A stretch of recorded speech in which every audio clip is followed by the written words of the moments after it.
If you've worked in e-commerce for more than, say, 5 minutes, you know the pull of the conversion number.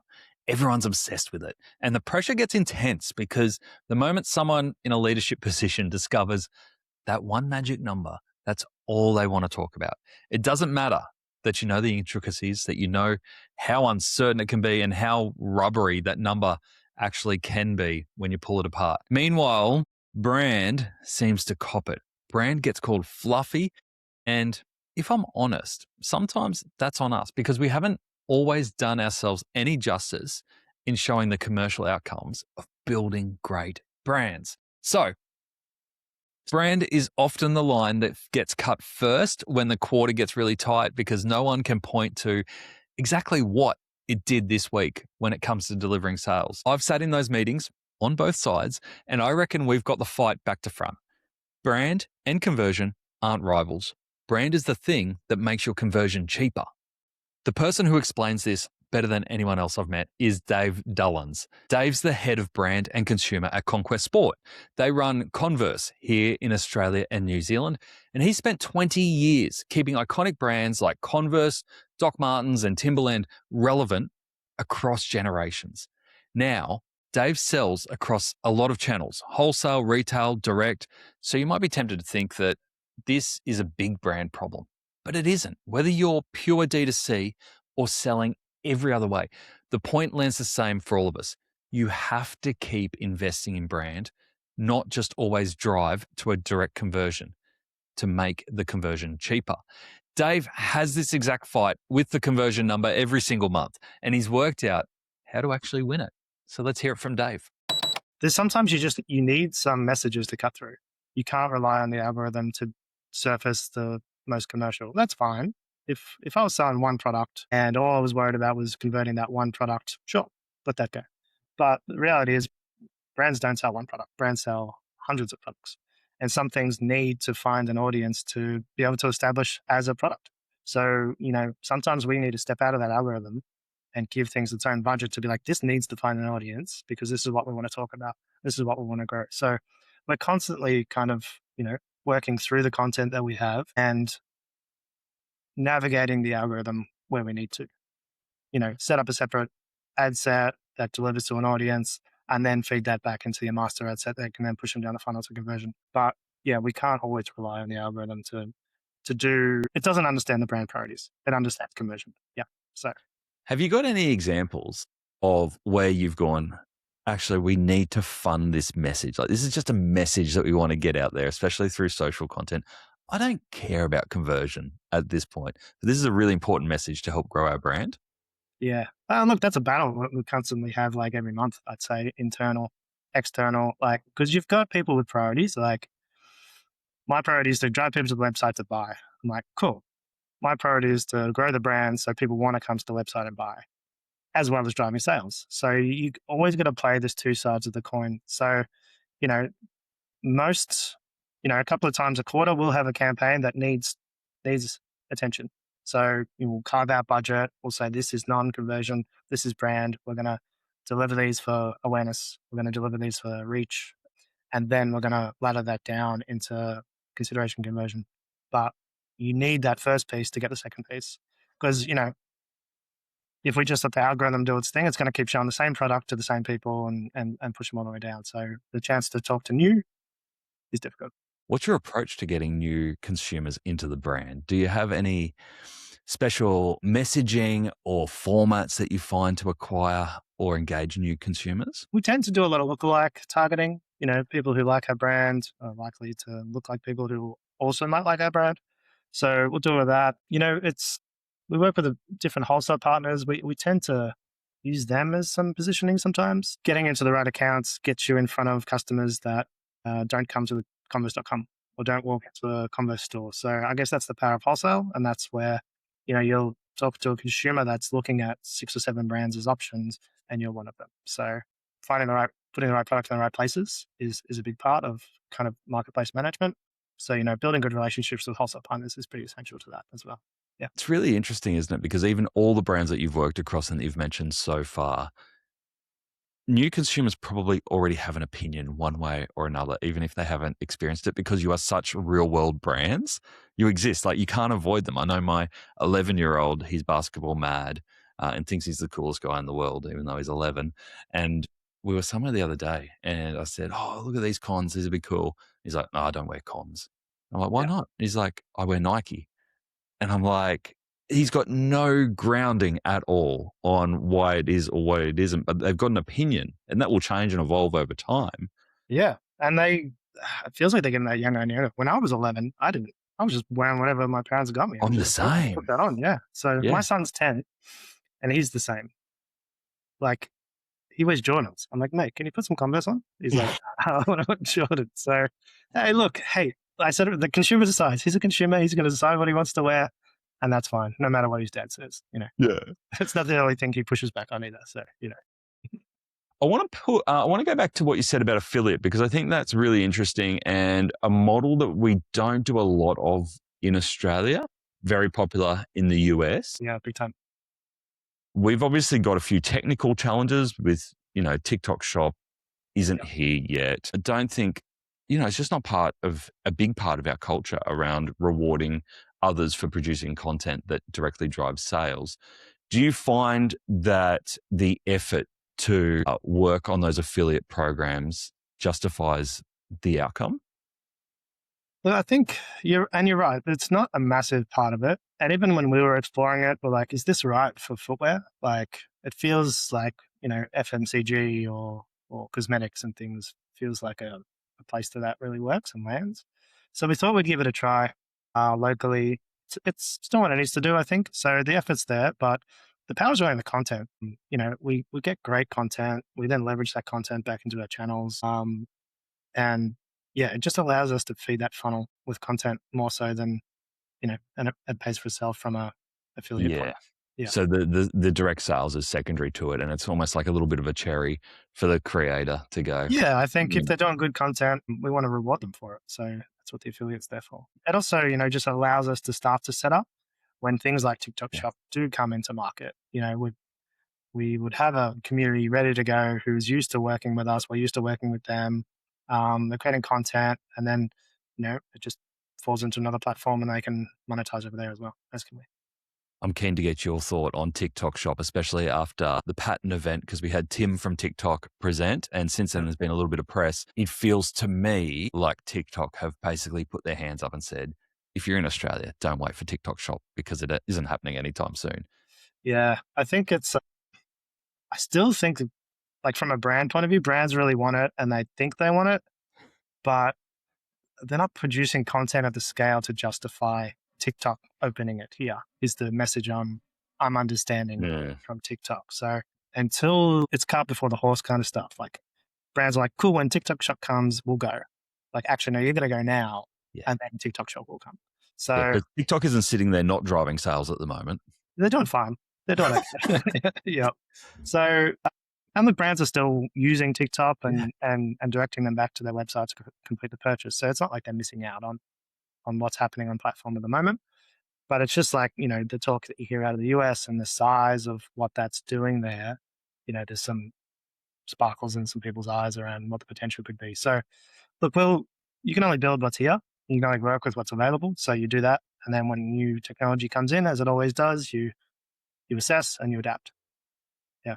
Are there any emerging channels that you personally have got your eye on that you think are really interesting? Like whether it's live shopping or whether it's, I don't know, long form video. I don't know. Is there anything else that you're Yeah, like from a platform's point of view, Reddit is the one that everyone tends to talk about at the moment. Reddit's great. It's kind of had this resurgence with AI and that's been a source of truth. So that's a really interesting one. Brands to play there is it's almost community management. It's almost like social media comments, community management. You kind of got to, if you want to be there organically and answer questions, you're going to be there like all the time organically. So Mm. that's a big commitment for brands. And obviously you can advertise there. Yeah, I actually think, and this probably goes against this podcast, but I think physical Mm. is the area that will start to come back. This consumer and the next is chronically online. The screen time is alarming. So I think the next connection people are going to want to have is offline, and Mm. then from a brand point of view, I was talking like brands, like how do you show up there? And does that need to be digital? Must you show up digital, or can you be authentic and just be in the physical space and do something for this small group of people that are there? Is that what makes it special? But then the question is, well, how does that scale? Yeah. How many Converse stores do you have at the moment? We've got a fleet of about 24 Converse Okay. stores across outlet Yeah. and full price. So yeah, there's things happen there. Done some really interesting stuff in the past. Pre-COVID, we actually opened a Converse store that was called Renew Labs, which was a more community-based store, which was a pretty fun concept that I was able to bring to market. And it was about extending the life of the product you already have. Okay. So, everyone's got Converse in the back of the wardrobe. Like, we're trying to keep that in use. So bring it in and we'll clean it up. We'll fix it. We'll customize it for you. And then off you go.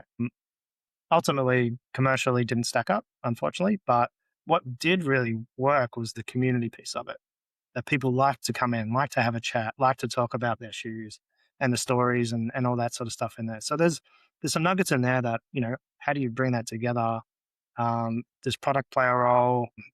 Does those communities play a role? Is it skateboarding? Is it basketball? Is it music? Is it whatever? So I think that's the space. I love that insight because once you have a good pair of Converse that you've worn in and you've got them to a comfortable spot, you actually get really upset if they start to fray. Yeah, that's kind of And you're part of like, who you are. You've really, and that's a beautiful thing about a lot of, well, Converse as well, like Doc Martens as well. Honestly, yeah, if you've broken in a pair of Docs, you're not getting rid of those. Like, you've done the hard yards. Yeah. exactly. Um, but yeah, look, I've got pairs of Converse in the cupboard that are trashed, but I'd never get rid of them Yeah, because they reflect what I've done in them. We're a yeah. bit, and then, but I think that's been the beauty of the brand. Everyone's like, oh yeah, it's just a shoe until I put it on, and then it becomes part of who I am, what I do. So, and that message can translate into many different places. It's great. I agree. I think too, just to challenge your thing of, I think online's got a resurgence, and just to challenge your thought around, I think offline's got a resurgence. I think you're absolutely right. But the best brands are the ones who are thinking, all right, well, if people wanting to show up in person, if they want those in-person events, those communities, those activations, those experiences, how do we use that as a content generation activity to Mm. feed back online? So we kind of feed this bit of FOMO and to expand the reach, because who was it? It was Mike from Scratch talked about this. He ran a big activation in a dog park. They do dog food Yeah, yeah. products. My dog eats scratch. Yep. So There you go. Mike will be very happy. But he had this huge activation plan. I think it went over a couple of days and it was taking over a park, huge dog setup, everything. And he's like, to be fair, I could have done that for 2 hours on one morning and had the hype and the event and got the community there, but just filmed everything and got a heap of content and got just as much out of it by bringing that online yeah, as having a real world experience for 5 days or whatever it was. yeah, yeah. Well, it's the measure is hard on the physical event. Yeah. It's like, did that move the needle for all of those people who came over those 5 days? And is that going to have a longer term effect on my brand and building that longevity and brand love and community? Versus, I need to take this and put it online to get reach and push people down the funnel. So, and that's brand performance. There's the brand feels like it's the hard one. It's the long game. It's the slow. It's the in the trenches, in the mud, in the park with the dogs, versus the quick sugar Yeah. hits that you're getting from the response on digital. So, look, I think if you think about it, like brand, you got to plant the trees. You got to put them in the ground. You got to let them grow, and then performance, you harvest the fruit. So you can't really do the second one without the first one. If you're not Yeah. planting trees, you're not harvesting anything. So yeah. So for the people listening to this who are big believers in brand and they might be working in larger companies where there is so much focus on conversion and driving direct sales, what advice would you have from your career around keeping brand relevant in a conversation and getting the budgets and getting the teams and the space and the ideas to continue developing strong brands in a culture now where it's very much X dollars equals Y dollars out? Yeah. Look, and don't get me wrong, that has a place. Absolutely. It has a place down the funnel. But like I said, without the brand, it's hard to push down the funnel, and the funnel only gets you so far, from a conversion point of view. If you're starting fresh with no brand and you're just driving sales, that's cool, but that's probably going to stop and it's going to get more expensive until you start building a bit of a backbone of a brand behind that. My advice would be, if you're in a business that loves measurement, you need to measure brand. You need to show that the work you do has an impact on where the brand ends up. So getting a baseline on where you're at, I think is really important. Understand what your consumer thinks, do some market research, get a line, propose a plan, put some KPIs on brand lift, And you're using Trackboot for that? Yeah, we use Tracksuit for that. We use another independent research as well. So, there might be things that you're wanting to move the needle on. It doesn't have to be overall brand. It might be in a certain niche. Like we want to, be closer to sport. We want to be associated with sport, So you measure that and then you activate in sport and you give it a period of time and you measure it again and you prove to your board or your business if it's working or not. So I think that's the advice. What Dave's giving us there isn't a philosophical argument for why brand still matters. It's a logical argument for how brand helps conversion. And it works whether you sell sneakers or supplements. So let's make it practical with a little bit of help from the Add to Cart archive. Firstly, the first move reframes everything. And it's about language as it is about money. Stop pitching brand as a cost and start pitching it as an investment. The way Dave makes that real is by ring fencing a budget, a deliberate slice of spend set aside for brand. But here's the bit that actually matters. That ring fenced money is not a free ride and it's not permission to spend without anyone watching. It's an investment budget with a job to do. He runs it a couple of times a quarter for awareness and reach, and then ladders that same audience down into consideration and conversion. In the ad account, that looks like a separate ad set built to reach new people with a brand message, which you then feed back into your master converting campaign. You have to ring fence this because the algorithm will never choose to do this on its own. Left alone, and it spends every dollar re-showing your best converting ad to the same warm audience, and it eats your brand budget alive. The reason the investment framing matters so much is that it changes the conversation with the people holding the budget. Pamela Yip, co-founder of Bubble Tea Club, learned to make exactly that case in a business drowning in performance metrics. I think in e-com, there's a very big focus on metrics, obviously like your CPC, your ROAS, your MER percentage, but just remembering that there are people behind there. And if you're too fast in chasing your MER percentage and growing and short temporary moments of a better ROAS, you might be compromising on your brand. Just pitch it as an investment and show them how your funnel and how brand awareness is keeping you guys on top. So this month, carve out a fixed slice of your spend. It doesn't have to be a lot, and ring fence it from your conversion targets and put it behind reaching people who don't know you yet. Then feed that audience into your converting campaigns and let it do the job from there. But frame it to yourself and to your leadership teams as an investment with a job to do, not money set aside for a free brand ride. But here's why brand usually loses. It turns up to a numbers fight armed with feelings. If you want your brand to have a seat at the boardroom table, it has to be accountable like everything else sitting at that table. So bring numbers. Dave's recipe is simple and repeatable. Get a baseline of what people think of you today. Pick one specific thing that you want to move. For Converse, it's being associated with sport.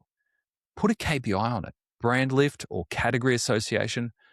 Activate against it for a set period, then measure again and walk the before and after with your team. Tools like Tracksuit make always-on brand monitoring available rather than a once-a-year survey. And the trick is to measure something that you can actually shift, not just overall brand awareness.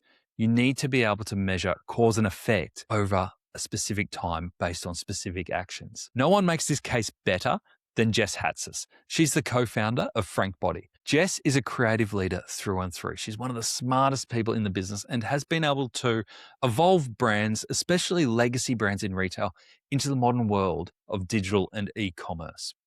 And she does it based on data rather than gut feel. That's the not sexy side of branding. You have to spend your time in the numbers, and the numbers will tell you what needs to change. Our recommendations are built on insight, not just me going, this looks nice, let's go in that direction. Where it led me, who I thought our new customers should be, how we still maintain the older, by older, I mean like the legacy customer. Yep.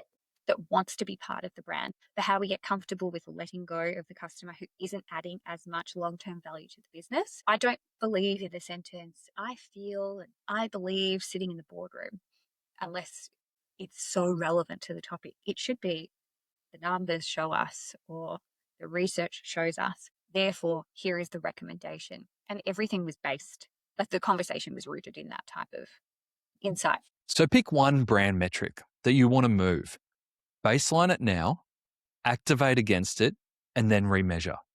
Take that before and after into rooms where people might be a little bit skeptical about brand and show them the numbers, show them the activity of the before and after. The last one is the argument that you reach for when someone calls brand a nice to have. Don't you love that? Because we all know brand isn't. It's the thing that makes every conversion dollar stretch further. If you start from zero brand and just buy sales, it might work for a while, but it will quickly stall and get very expensive because you're chasing a shrinking pool of people who already know you. That's Dave's plant the trees point. You can't harvest what you never planted. When the brand work is done, the customer has half decided or half trusted you before they ever land on your product page. So the conversion is cheaper by the time they get there. Nick Gray, the founder of IGU Global, or IGU Global, put the mechanism about as plainly as it gets. You know, humans make decisions with emotion first. You know, trust is built on emotion. And so the problem is that if we're not clear on that, double down on that and anchor to that, what that actually ends up doing is confusing consumers. And that's what impacts doubt, puts doubt, you know, and you've done it yourself. You know, you've gone to a website or into a store and you've gone, is this the right store for me? I'm not quite sure, you know? And as soon as there's doubt in your mind, then what that does is impact trust, no different to a relationship. And it's very hard to repair. Nick had a brand stop pouring money into the lower half of the funnel and put it all into filling the top with emotional narrative instead. They grew triple digits in a year. I don't expect that to happen for every brand, but it's an example of what can happen when you take that leap. So watch what's happening in your cost per acquisition over time. If it's creeping up, it's usually a sign that your brand isn't doing enough pre-selling. Fund the top of the funnel and watch the bottom get cheaper. So here's how you position a brand in a world of ROAS obsession. Brand and conversion are not two teams. They're absolutely the same team. And the brand is the half that makes the other half cheaper. You win the argument not by insisting brand is special, but by treating it like an investment and holding it to account like everything else in the business. Give it its own ring-fence budget. Put real numbers and KPIs on it so it earns its seat at the table. And keep reminding everyone that if you never plant, you never harvest. Do that, and the brand stops being the first line cut and starts being the thing that the board and your leadership team ask more of. If you're trying to work out how to carve out brand budget without blowing your targets, or how to measure brand lift in a way that your finance team will actually believe, that's exactly the kind of thing that marketers are working through now in the Add to Cart community every day. It's free to join. Just head on over to addtocart.com.au. We'd love to see you in there. That's it for the playbook this week. Good luck in your brand conversations. I'll see you next Friday. When your brand is riding a wave that just keeps growing, you need more than just the right platform. You need the right partner. Gander Clothing was scaling rapidly, but their e-commerce tech just couldn't keep up. That's when they partnered with Convert Digital. Since launching a headless Shopify Plus site in 2021, they've seen incredible results. A 300% increase in daily orders, 16% revenue growth, and a 12% conversion boost. With faster load times, a seamless checkout experience, and powerful omni-channel integration, Gander has transformed into one of Australia's biggest retail success stories. And it's all powered by Convert Digital's commerce expertise. It's commerce that stacks up. Read the full case study at convertdigital.com.au.